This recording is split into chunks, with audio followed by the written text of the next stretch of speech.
नमस्कार, जय हिंद। उत्तराखंड एलटी के लिए टीचिंग एप्टीट्यूड का सीरीज़ हम शुरू कर रहे हैं। ये हमारा आज पहला पार्ट है और इसमें हम पूरे वेरी इंपॉर्टेंट कुछ एमसीक्यू करेंगे, उनका डिटेल सॉल्यूशन, कुछ कॉन्सेप्ट आपको नए सीखने को मिलेंगे यहाँ पर, जो कि आपकी आने वाली भर्ती परीक्षा के लिए बहुत ज़्यादा इंपॉर्टेंट होने वाले हैं। बिल्कुल हमने टैगलाइन दी है आपकी बार 25 पार, तो इस बार 25 प्लस मार्क्स जो हैं टीचिंग एप्टीट्यूड में लेके आने हैं और सिलेक्शन श्योर करना है। तो यहाँ पर शुरू कर लेते हैं हम। पहला क्वेश्चन आपकी स्क्रीन पर है, ये रहा पहला क्वेश्चन।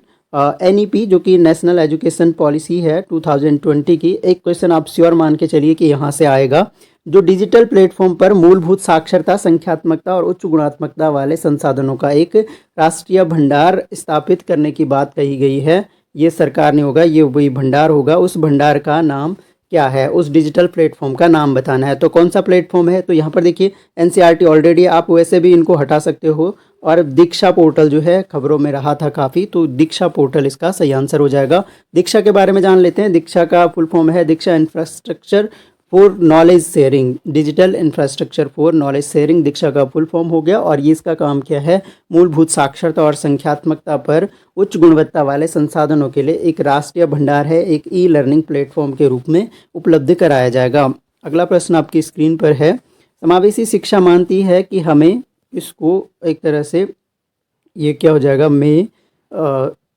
के लिए बदलना चाहिए, ये गलत शब्द है यहाँ पर, के लिए बदलना चाहिए, यानी किसको बदलना चाहिए हमें? तो सही आंसर हो जाएगा हमें सिस्टम को बच्चे के लिए बदलना चाहिए। तो यहाँ पर आ जाएगा सिस्टम, यानी जो हमारा एजुकेशन सिस्टम है वो आ जाएगा यहाँ पर, और यहाँ पर आ जाएगा आपका बच्चा। तो बच्चे के लिए बदलना चाहिए सिस्टम को। तो जान लेते हैं इसके बारे में थोड़ा सा।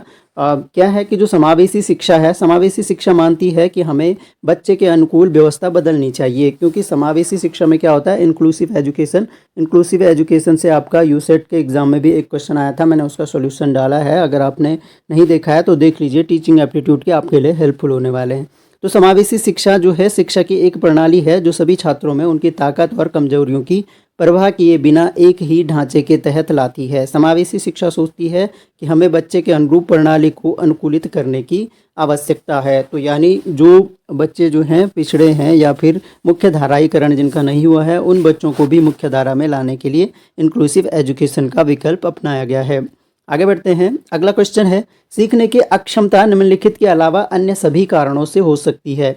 इनमें से एक कारण ऐसा है जिससे आप अटेम्प्ट करते हुए चल सकते हैं। आप कितने क्वेश्चन सही कर पा रहे हैं ये भी बताइएगा कमेंट बॉक्स में।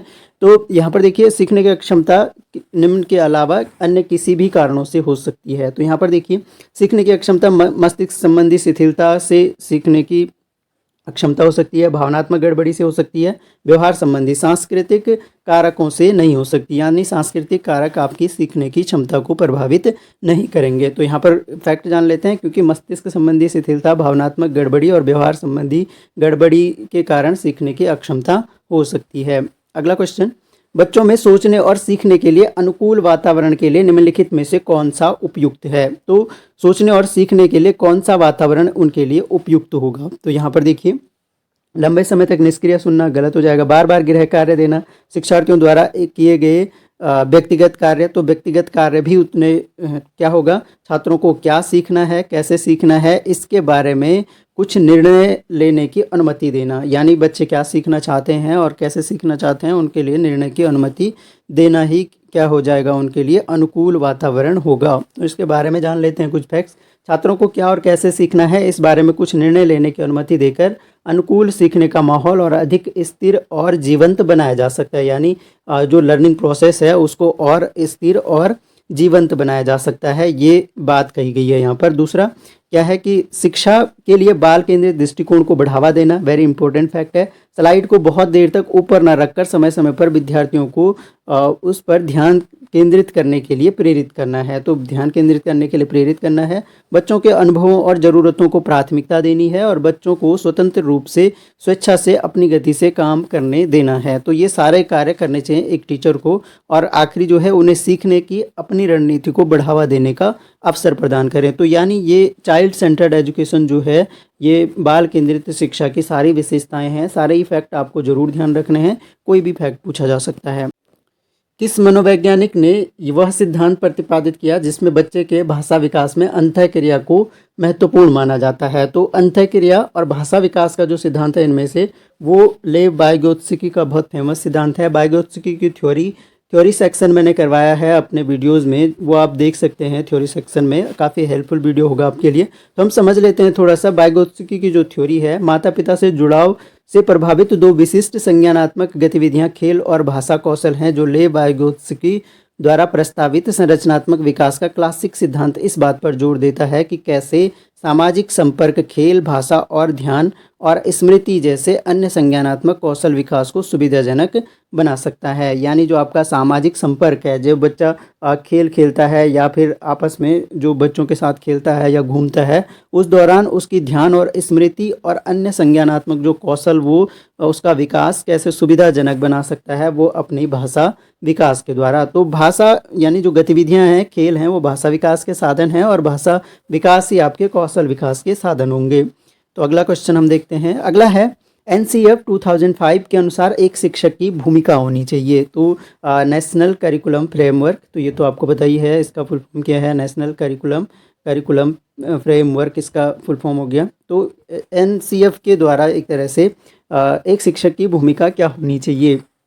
तो क्या होनी चाहिए? तानाशाही होनी चाहिए, अनुज्ञेय होनी चाहिए, सुविधा प्रदान करने वाली, या आधिकारिक? सही आंसर आपका हो जाएगा सुविधा प्रदान करने वाली होनी चाहिए, ऑप्शन नंबर सी।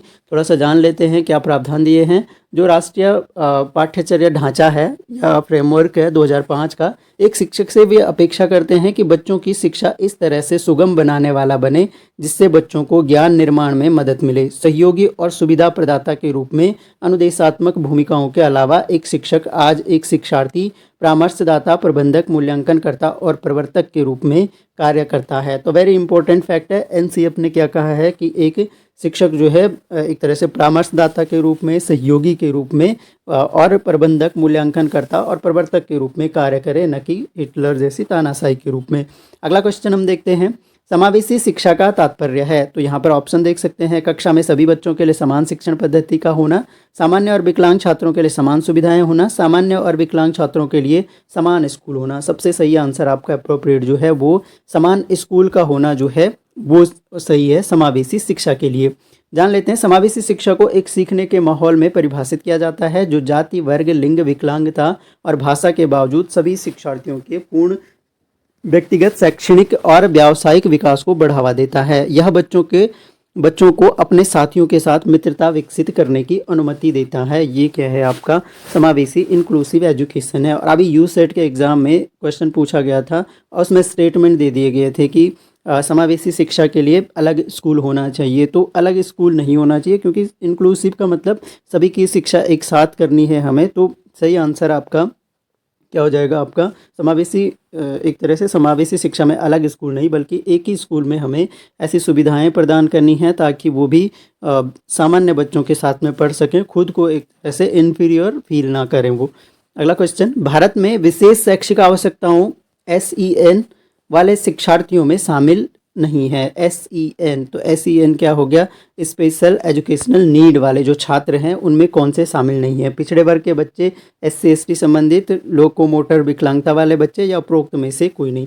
देखो आंसर हो जाएगा उपरोक्त में से कोई नहीं, क्योंकि ये सभी बच्चे सम्मिलित हैं। तो यहाँ पर देखिए, पश्चिमी सोच के अनुसार विशेष शैक्षिक आवश्यकताओं वाले बच्चे शिक्षार्थी को दृश्य, श्रवण, लोकोमोटर या बौद्धिक विकलांगता वाले बच्चे के रूप में परिभाषित किया गया था। यानी ये प्रारंभिक बात कर रहे हैं। हालांकि भारत में स्पेशल एजुकेशन नीड वाले शिक्षार्थी में वंचित समुदायों के शिक्षार्थी भी शामिल हो सकते हैं। इनमें बाल श्रमिक समूहों के संबंधित बच्चे, सड़क पर रहने वाले बच्चे, प्राकृतिक आपदाओं और सामाजिक संघर्षों के शिकार, जातीय और धार्मिक अल्पसंख्यक, आर्थिक रूप से कमजोर वर्ग और अत्यधिक सामाजिक और आर्थिक अभाव वाले लोग जैसे SC ST, OBC, विकलांग और लड़कियां इनमें शामिल होती हैं। तो ये स्पेशल एजुकेशनल नीड वाले एक तरह से तबके हैं, तो इनको ध्यान रखना है, क्योंकि ऑप्शन में आपको स्टेटमेंट बना के दे देगा, वहाँ पर आपको करेक्ट चुनना होगा। अगला क्वेश्चन।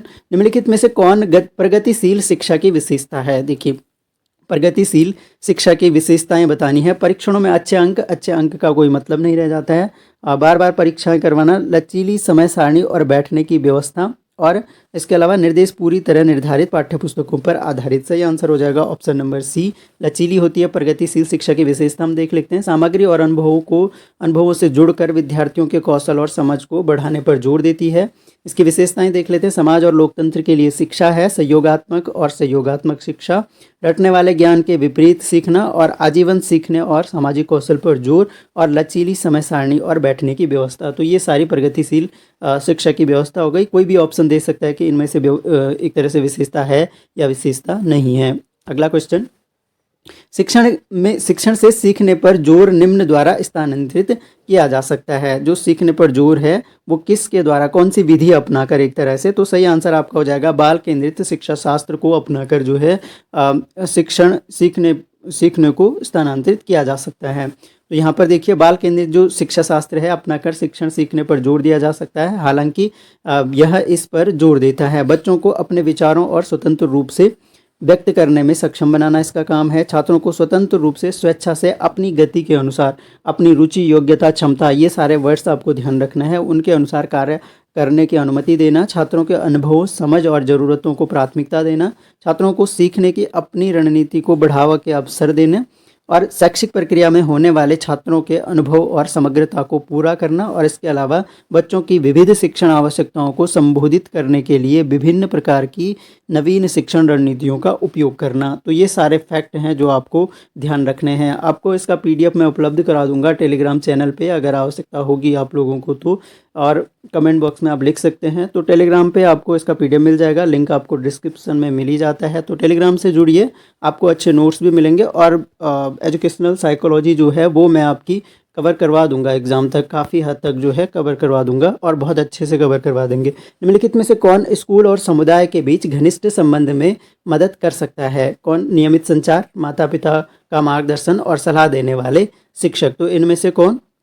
न तो एक और न ही दो, केवल दो, केवल। तो डी वाला सही हो जाएगा। एक और दो दोनों ही कर सकते हैं, कि दोनों ही हमारे क्या कर सकते हैं, नियमित संचार हो और माता पिता का मार्गदर्शन या फिर सलाह देने वाले शिक्षक, तो दोनों अगर बराबर की भूमिका निभाते हैं आपके लिए, तो आपका क्या हो सकता है, स्कूल और समुदाय के बीच घनिष्ठ संबंध बनाने में मदद हो सकती है। मनोविश्लेषण के संस्थापक और मनोविश्लेषण का सिद्धांत देने वाले कौन थे? तो ये सिगमंड फ्राइड हैं, मनोविश्लेषणवादी, बहुत बड़े मनोविश्लेषणवादी हैं। तो सिगमंड फ्राइड की जो थ्योरी है ये हमने बहुत डिटेल में पढ़ी है, सिगमंड फ्राइड। तो ये आप पढ़ सकते हैं, ये हमारे चैनल पर जाइए, उत्तराखंड LT टीचिंग एप्टीट्यूड का थ्योरी सेक्शन देखिए, वहाँ पर लगभग 24-25 चैप्टर मैं करवा चुका हूँ। कुछ चैप्टर जो रह गए हैं थ्योरी सेक्शन के वो भी अपडेट कराऊंगा, तो ये आप ज़रूर देख लीजिए। सिगमंड फ्राइड की थ्योरी डिटेल में समझाया गया है। मन के कितने पक्ष बताए हैं, दोनों टाइप के पक्ष वहाँ पर, चेतन, अचेतन, अवचेतन, बहुत डिटेल में समझा है। अगला क्वेश्चन, हार्वर्ड गार्डनर का बहुबुद्धि सिद्धांत इस पर जोर देता है। तो हार्वर्ड गार्डनर का जो बहुबुद्धि सिद्धांत है वो किस पर जोर देता है? हार्वर्ड गार्डनर जो हैं ये आपके छात्रों में कंडीशनिंग कौशल, देखो हार्वर्ड गार्डनर का जो बहुबुद्धि सिद्धांत है ये हम समझेंगे। बहुबुद्धि, इन्होंने बुद्धि के जो प्रकार बताए थे वो भी हम समझेंगे आगे। तो इन्होंने क्या बताया था कि प्रत्येक व्यक्ति की अद्वितीय क्षमताएं होती हैं, प्रत्येक व्यक्ति की अपनी अद्वितीय क्षमताएं होती हैं, और एकाधिक यानी एक से अधिक, बहुबुद्धि का मतलब एकाधिक बुद्धिमत्ता के सिद्धांत से यह पता चलता है कि बुद्धि के कई अलग अलग रूप हैं जो प्रत्येक व्यक्ति के पास अलग अलग डिग्री में होते हैं या अलग अलग क्षमता में होते हैं। गार्डनर बहुबुद्धि के सांस्कृतिक संदर्भ पर भी जोर देते हैं, प्रत्येक संस्कृति विशेष बुद्धिमत्ता पर जोर देती है। तो ये है गार्डनर का बहुबुद्धि सिद्धांत। आगे देखिए, यहाँ पर हमने फिल इन द ब्लैंक्स करने हैं। तो यहाँ पर जो बुद्धिमत्ता दूसरों के भावनाओं और इरादों को समझने परखने की, तो इसको हम कहते हैं अंतर्वैयक्तिक, इंटरपर्सनल ये होगा, इंटरपर्सनल। और जो बुद्धि स्वयं को समझने के लिए वह अंतर्वैयक्तिक हो गए, उसको इंट्रापर्सनल, तो इंट्रापर्सनल यानी स्वयं को समझने के लिए, और इंटरपर्सनल दूसरे को समझने के लिए। तो क्या आ जाएगा? अंतर्वैयक्तिक और अंतर्वैयक्तिक, जबकि अंतर्वैयक्तिक बुद्धि किसी की अपनी भावनाओं और प्रेरणाओं को समझने की क्षमता है। ऑप्शन नंबर ए सही हो जाएगा। आगे देखिए, इंटरपर्सनल इंटेलिजेंस दूसरों की भावनाओं और इरादों को समझने और परखने की क्षमता है, जबकि इंट्रापर्सनल जो है अपनी भावनाओं और प्रेरणाओं को समझने की क्षमता है। अब देखिए फिर से आगे, गार्डनर ने प्रारंभ में 7 बुद्धिमत्ताएं, देखो प्रारंभ में गार्डनर ने 7 बुद्धिमत्ताएं तैयार करी थी, बाद में इन्होंने इस सिद्धांत को ही बहुबुद्धि सिद्धांत में कन्वर्ट कर दिया था।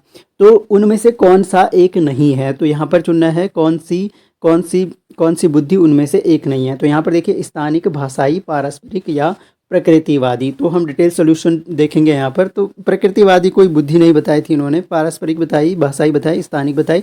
सातों टाइप को हम ठीक से समझ लेते हैं। पहला है भाषाई बुद्धि, एक कवि के रूप में। भाषाई बुद्धि यानी एक कवि के रूप में या फिर एक लेखक के रूप में, ये भाषाई बुद्धि है।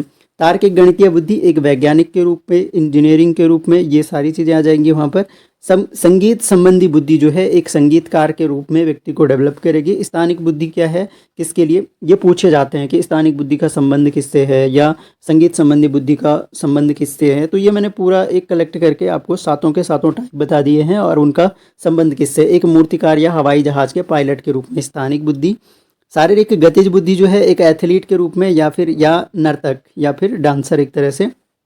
अंतर्वैयक्तिक बुद्धिमत्ता जो है, जैसे एक सम्मेलन या शिक्षक में, शिक्षक क्या करता है, दूसरे की भावनाओं को समझने का प्रयास करता है, समझता है बिल्कुल, तो वो क्या हो गया, अंतर्वैयक्तिक हो गया। और अंतर्वैयक्तिक हो गई आपकी स्वयं के बारे में सटीक विचार रखने वाले व्यक्तियों द्वारा प्रदर्शित बुद्धि को अंतर्वैयक्तिक।